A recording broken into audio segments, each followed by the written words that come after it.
DMs about this. This is how you counter in the smash stance and in the thrust stance. I'm not going to show you how to counter in the smash stance. I'm also going to show you how to counter in the thrust stance also at the end. So this is the easiest way to do this. If you see me getting beat up here, I'm actually using a staff. But I thought to myself, maybe it's something different I could do. So I kept trying to counter him with the staff, but I noticed that I was not successful at countering him, and I was just getting beat up.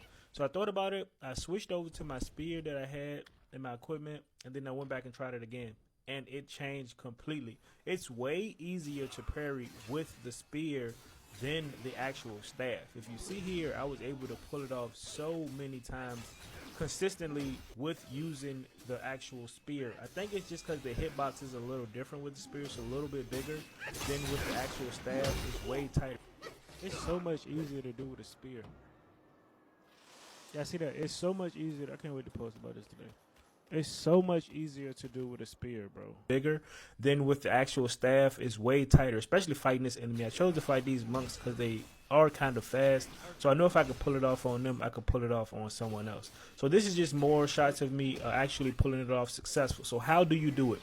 So it's just like a dodge. Right before they hit you, you want to press triangle, but you do want to make sure that you have a focus point when they do it.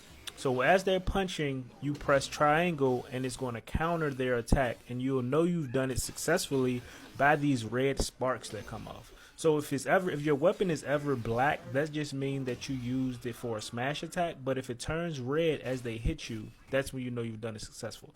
Now, I actually think the smash stance is actually better for countering if you look at some of the moves that I pull off here. Now, you do have to unlock a certain tier to be able to pull off this one where you turn invincible for a second after successfully seeing through the enemy.